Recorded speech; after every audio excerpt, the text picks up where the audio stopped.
안녕하십니까, 윤영석 목사입니다. 저희 교회는 성경 묵상을 돕기 위해서 숲과 나무 프로젝트를 실시하고 있습니다. 7월 1일부터 26일까지 히브리서 묵상이 시작되는데요. 그래서 준비했습니다. 히브리서 어떻게 읽을 것인가? 히브리서 산책 지금 바로 시작하겠습니다. 출발! 네, 히브리서 묵상을 돕는 책들을 여러분에게 먼저 소개하고자 합니다. 첫 번째 책입니다. 네, 이 책은 에스라 성경대학원 대학교의 양용희 교수님이 쓰신 책인데요. 제목은 히브리서 어떻게 읽을 것인가입니다. 특별히 성서 유년에서 어떻게 읽을 것인가라는 시리즈가 많이 있는데요. 성경을 연구하고 묵상하는데 도움되는 많은 책들입니다. 특별히 양용희 교수님께서 쓰신 이 히브리서 어떻게 읽을 것인가는요, 특별히 성도들에게 히브리서를 묵상하는데 가장 큰 도움이 될 것 같아서 가장 먼저 추천해 드립니다. 두 번째 책입니다. 네, 두 번째 책은 남침내 신학대학원의 토머스 슈라이너 교수님이 쓰신 책인데요. 이 책은 BTCP 히브리서 주석입니다. 토마스 슈라이너 교수님은 세계적인 신학학자인데요.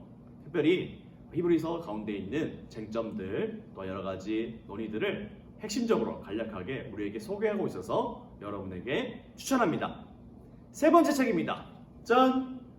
네, 이 책은 합동신학대학원 대학교의 조병수 교수님이 쓰신 책인데요. 신약 성경 총론입니다.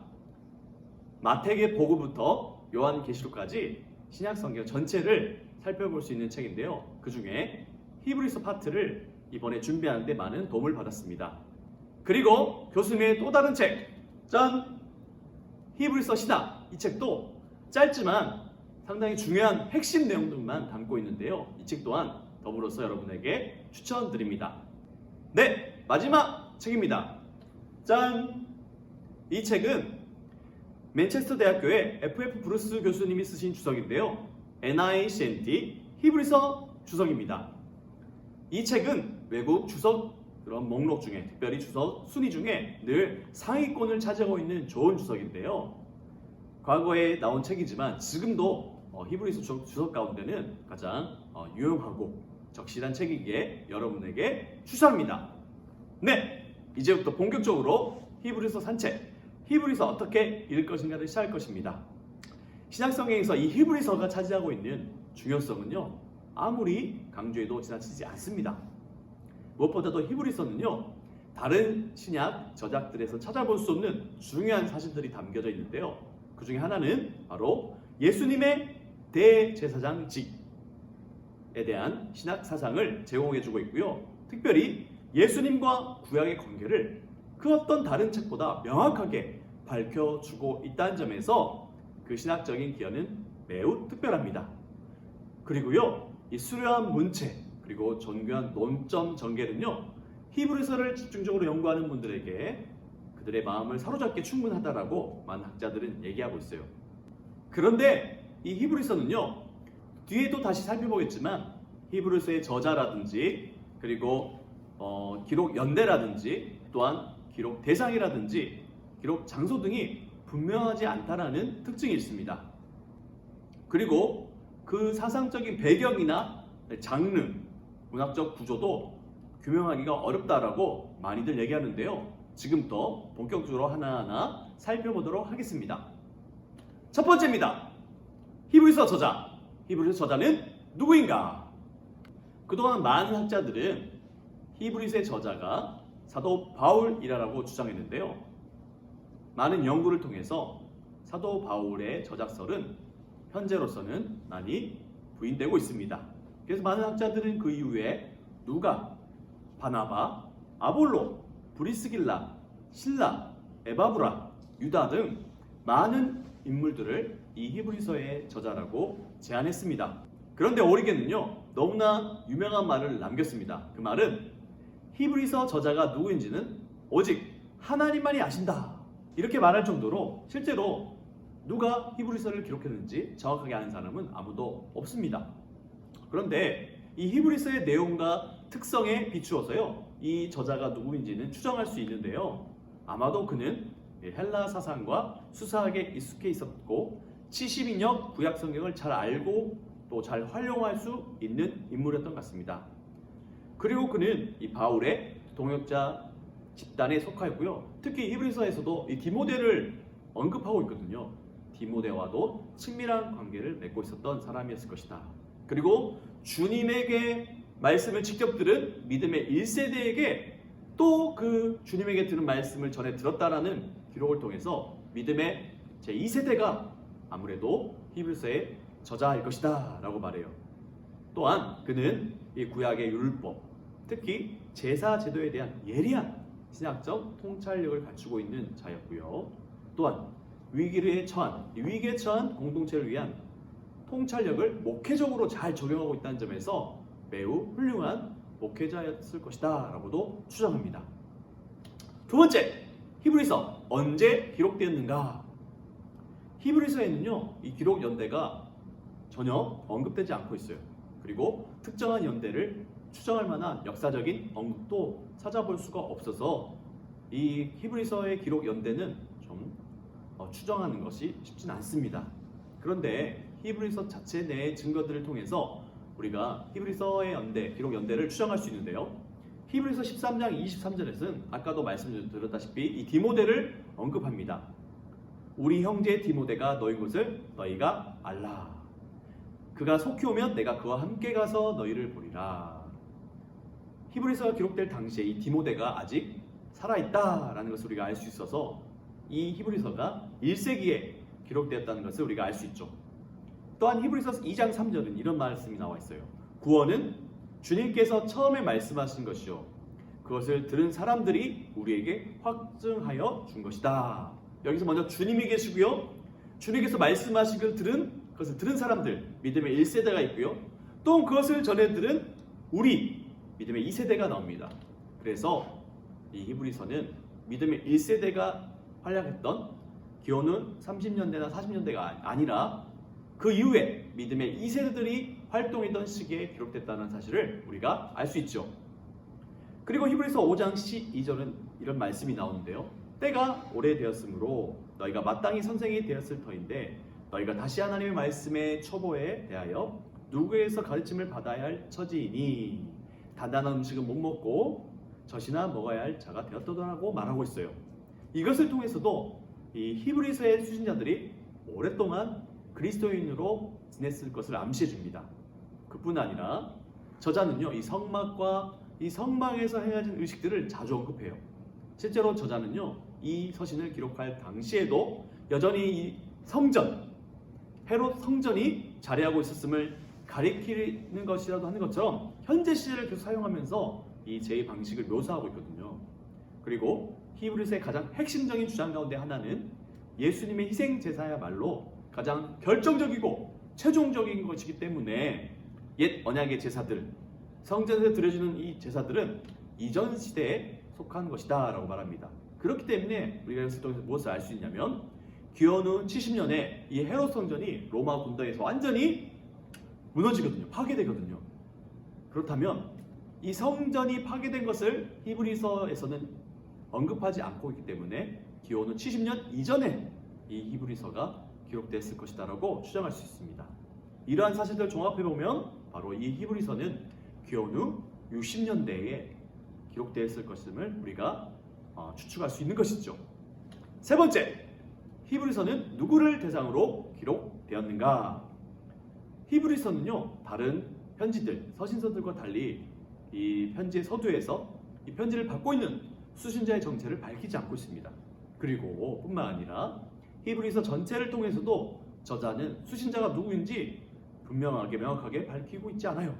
그런데 이 히브리서, 이 제목이 뭐죠? 히브리인들에게 라는 뜻이거든요. 이 책의 제목은 이 서신을 받는 독자들, 수신자들이 바로 유대인 독자일 것이다 라는 사실을 우리에게 보여주죠. 또 이러한 해석이 오랫동안 내려오는 정통 해석입니다. 또한 서신의 내용들을 보니까요, 히브리서의 논점 전개에 있어서 이 구약 성경의 역할이 매우 중요하다는 점은요, 아마도 구약 성경에 익숙한 유대인 그리스도인이었을 것이다 라는 것을 우리가 충분히 알 수 있는 것이죠. 히브리서에서는 이 구약 성경의 구절들이 아주 자주 빈번하게 다른 서신들에 비해서 많이 인용되고 있습니다. 그래서 구약 성경에 익숙한 사람들이 이 히브리서의 수신자이다 라는 사실도 알 수 있고요.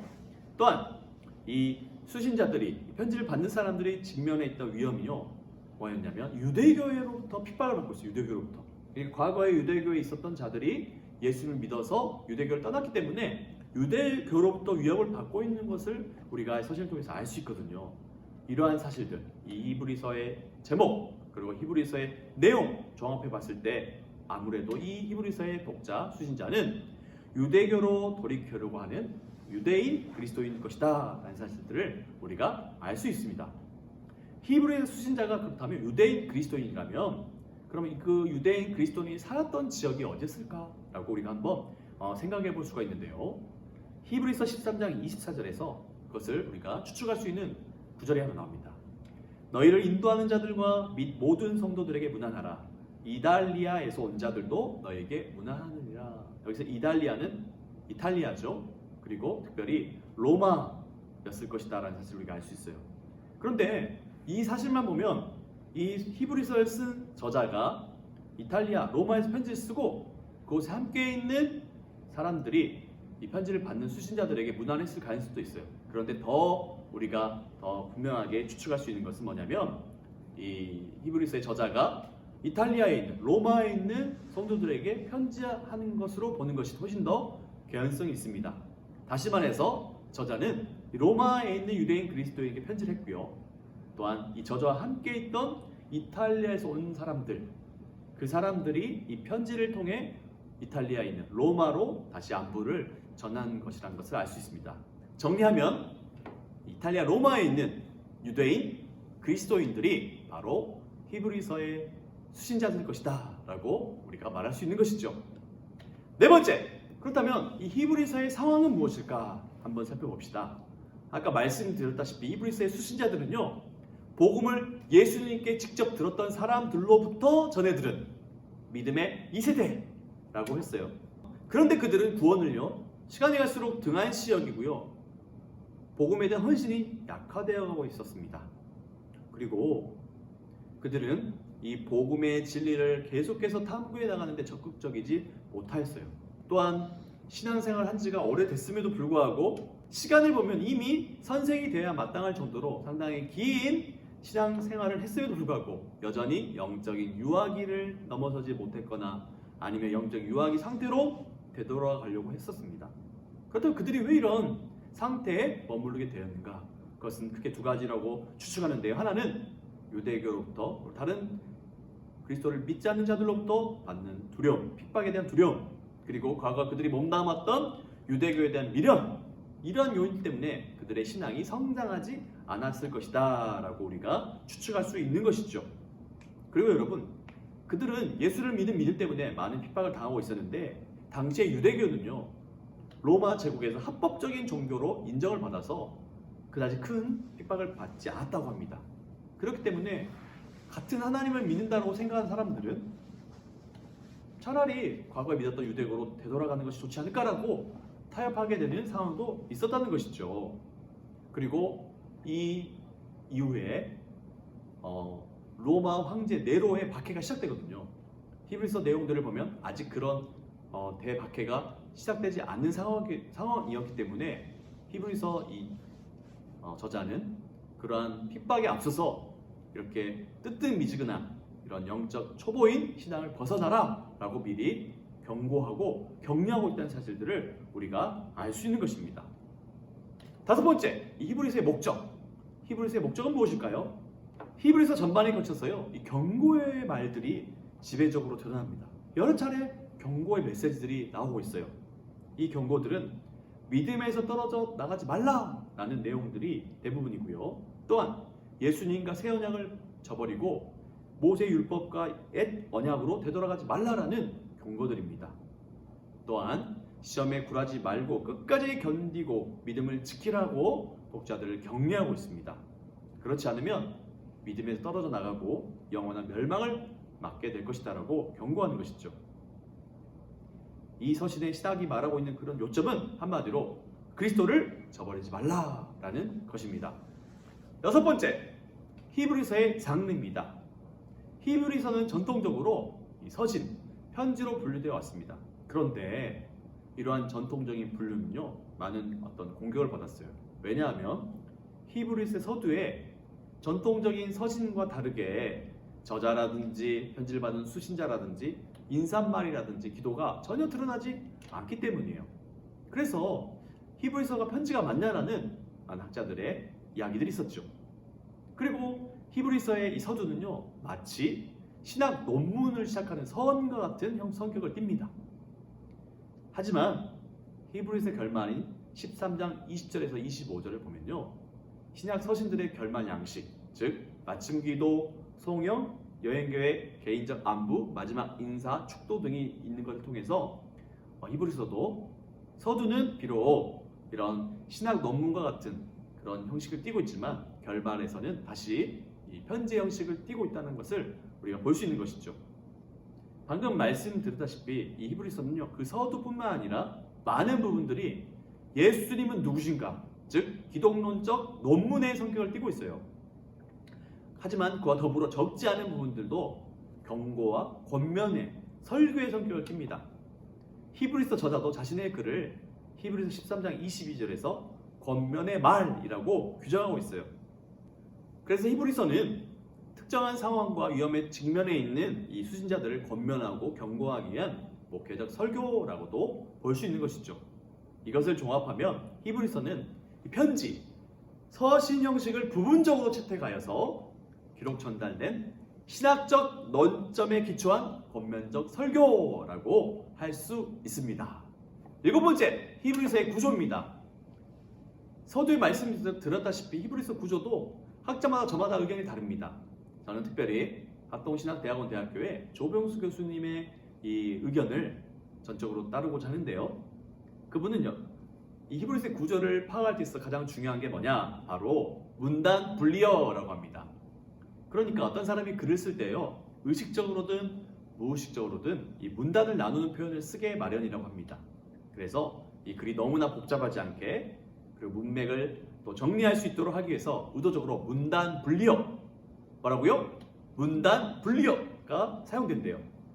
그래서 이 히브리서를 면밀하게 살펴보면 문단 분리어가 발견되고요. 그것을 통해서 히브리서의 구조를 파악할 수 있다라고 우리 조병수 교수님은 말씀하시는 거예요. 그렇다면 이 히브리서에서 사용된 문단 분리어들 중에서 가장 중요한 것은 뭐냐? 바로 히브리서 8장 1절입니다. 우리가 하는 말의 요점은 이러한 것이라. 이것은 1장부터 7장까지 내용들의 핵심이 바로 8장 1절이다 라고 말하는 거예요. 한마디로 우리가 이러한 대제사장을 가지고 있다라는 거예요. 그러면 히브리서는 이 대제사장에 관한 이야기를 어디서부터 시작했는가? 바로 문맥을 거슬러 올라가 보면요, 히브리서 4장 14절에서 시작됐다는 것을 우리가 알 수 있습니다. 히브리서 4장 14절에서 그러므로 큰 대제사장을 가지고 있으므로 라고 말하고 있거든요. 그러니까 히브리서 4장 14절부터 8장 1절까지는 이 대제사장에 관한 내용이다 라는 것을 알 수 있는 것입니다. 그래서 히브리서 1장 1절에서 4장 13절까지가 한 단락으로 볼 수 있고, 4장 14절에서 우리가 방금 살펴봤던 것처럼 7장 28절까지가 한 단락이고요. 8장 1절부터 10장 18절까지, 그리고 10장 19절에서 13장 19절까지, 그리고 13장 20절에서 13장 25절까지 총 5개의 단락으로 구분되었다는 사실을 우리가 살펴볼 수 있어요. 첫 번째 단락은 한마디로 얘기하면 하나님의 아들이신 예수님에 관한 내용입니다. 그리고 두 번째 단락은 대제사장 예수님에 대한 내용이고요. 세 번째 내용은 바로 그 대제사장이신 예수 그리스도께서 하나님의 보좌의 우편에 앉아 계셨다. 바로 보좌, 성소에 계신 예수님에 관한 내용입니다. 네 번째 부분은 바로 담대함이라는 주제를 가지고 예수 그리스도의 피를 힘입어 성소에 들어갈 담력을 신자들이 얻었다, 담대함을 얻었다라고 말하고요. 히브리서 저자는 이 담대함이 바로 믿음이라고 말해줍니다. 그래서 이 네 번째는 담대함, 그리고 믿음의 예수에 대한 부분입니다. 그리고 마지막 5번째 단락은 종결 부분이고요. 그들이 온전하게 하기를 바란다라는 히브리서 저자의 소원과 또한 권면과 문안과 기원으로 해서 이 히브리서는 마치게 됩니다. 여덟 번째, 히브리서의 신앙입니다. 히브리의 신앙에서 중요한 첫 번째는요, 바로 기독론입니다. 기독론 한마디로 예수는 누구인가? 라는 내용이거든요. 히브리서 저자는 예수님이야말로 하나님의 아들이시다 라고 말씀합니다. 히브리서에서 예수 그리스도는 5번 아들이라고 불리고요, 4번 하나님의 아들로 표현됩니다. 그런데 보통 아버지와 아들은 이렇게 상호가 관계라고 인식되지만 히브리서에서의 아버지와 아들은 동등 관계로 이해됩니다. 그러니까 예수님은, 성자 예수님이 성부 하나님보다 낮은 존재가 아니라 바로 동등한 존재다. 즉 예수님도 하나님이시다 라는 사실을 우리가 알 수 있는 것이죠. 성부 하나님은 예수님을 통해서 말씀하셨고요, 하나님의 아들은 만물의 상속자이시며 또한 그 하나님의 아들은 만물을 붙드시고, 그리고 하나님의 아들은 죄를 정결케 하는 일을 하시며, 결국 그 하나님의 아들은 하늘로 승천하신, 승기하신 그런 놀라우신 분이시다 라는 사실들을 우리에게 말해줍니다. 두 번째, 예수님은 대제사장이시다 라고 히브리서 저자는 우리에게 말씀해 줍니다. 이것이 바로 사실은 히브리서에서 가장 중요한 핵심적인 내용이라고 볼 수 있는 것이죠. 히브리서는 가장 먼저 2장 17절에서 예수님이 대제사장이라는 사실을 우리에게 소개하고 있고요, 또한 4장 14절 히브리서의 핵심 구절인데요, 거기서도 예수님을 대제사장으로 언급하고 있습니다. 그런데 대제사장이신 예수님은요, 우리와 같이 되셨다, 그리고 그렇기 때문에 우리의 연약함을 동정하시는 분이시다, 하지만 죄는 없으신 분이다 라고 히브리서 저자는 우리에게 말씀하시고요, 그 대제사장이신 예수님은요, 구약의 대제사장들과 달리 자신이 스스로 제물이 되신 대제사장이시다 라는 놀라운 사실을 말해줍니다. 그리고 자신을 희생 제물로 드림으로써 단번에 우리의 구원을 이루신 분이시다 라는 사실들을 말해주고 있습니다. 그리고 히브리서는요, 예수 그리스도가 대제사장이심을 보여주기 위해서 멜기세덱이라는 신비한 인물을 끌고 들어오거든요. 이 멜기세덱은 창세기에 등장한 인물입니다. 그는 살렘 왕으로서 의의 왕이고 평강의 왕이라고 말합니다. 또한 그는 지극히 높으신 하나님의 제사장이라고 하면서 아브라함에게 복을 빌어준 사람이죠. 그런데 멜기세덱은요, 부모와 족보와 시종이 없다는 점에서 초월적인 존재라는 사실을 알 수 있고요, 하나님의 아들과 유사한다는 점에서 신적인 존재다 라는 사실을 알게 있어요. 그런데 이 멜기세덱의 반차를 따라오신 분이 바로 예수 그리스도시다. 사실은 구약에서 제사장들은 다 레위 지파가 제사장의 역할을 감당하거든요. 그런데 우리가 알다시피 예수님은 유다 지파입니다. 유다 지파. 그러니까 혈통적으로는 예수님이 제사장이 될 수가 없어요. 그런데 예수님은 레위 지파의 반차, 레위 지파를 따라서 오신 분이 아니라 놀라우신 신적 존재인 멜기세덱을 반차를 따라오신 대제사장이시기 때문에 그분은 인간 제사장이 아닌 신적인 제사장, 영원한 제사장, 우리 모든 죄를 짊어지신, 우리 모든 죄의 희생 제물이 되어주신 대제사장이라는 사실을 우리 이 히브리서 저자는 우리에게 가르쳐주고 있습니다. 히브리서 저자는 세 번째로 예수님이 바로 믿음의 시작자요 종결자라는 사실을 우리에게 가르쳐주는데요, 히브리서 12장 2절은 예수님을 가리켜 믿음의 주여 또 온전하게 하시는 이라고 말씀합니다. 그런데 여기서 믿음의 주라는 말은 우리에게 큰 오해를 낳게 해요. 믿음의 주, 그럼 믿음의 주인님, 믿음의 주인이라는 뜻인가? 아닙니다. 여기서 믿음의 주는 바로 헬라어로 보면 아르케라는 말인데 바로 시작이라는 뜻, 시작.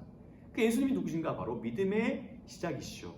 또 믿음을 종결시키는 분, 믿음을 온전하게 하시는 분, 믿음을 끝내주는 분이라고 우리에게 말해주고 있죠. 그러니까 우리의 모든 믿음의 신앙의 시작자이며 종결자가 바로 오직 예수 그리스도라는 사실을 히브리서 저자는 우리에게 말씀해 줌으로써 우리의 어떠함이 아닌 그 예수님을 붙들어야 된다는 사실을 우리에게 가르쳐 주는 것이죠.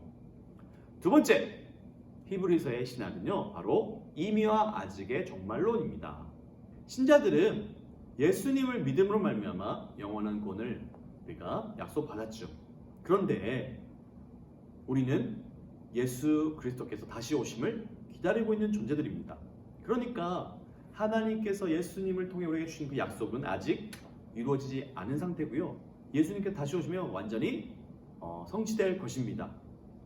그럼에도 불구하고 우리는 이미 이 땅에서 하나님께서 우리에게 주신 구원을 현재 누리고 있는 것이죠.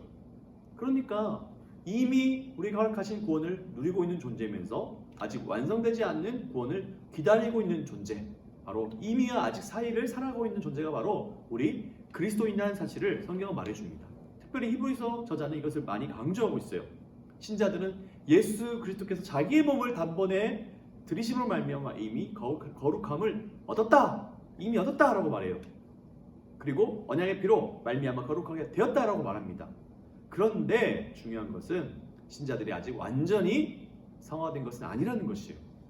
그렇기 때문에 또 히브리서 저자는 신자는 거룩을 추구해야 한다라고 말합니다. 좀 헷갈리죠? 이미 거룩하게 되었다 말하면서 또 거룩을 추구하라니.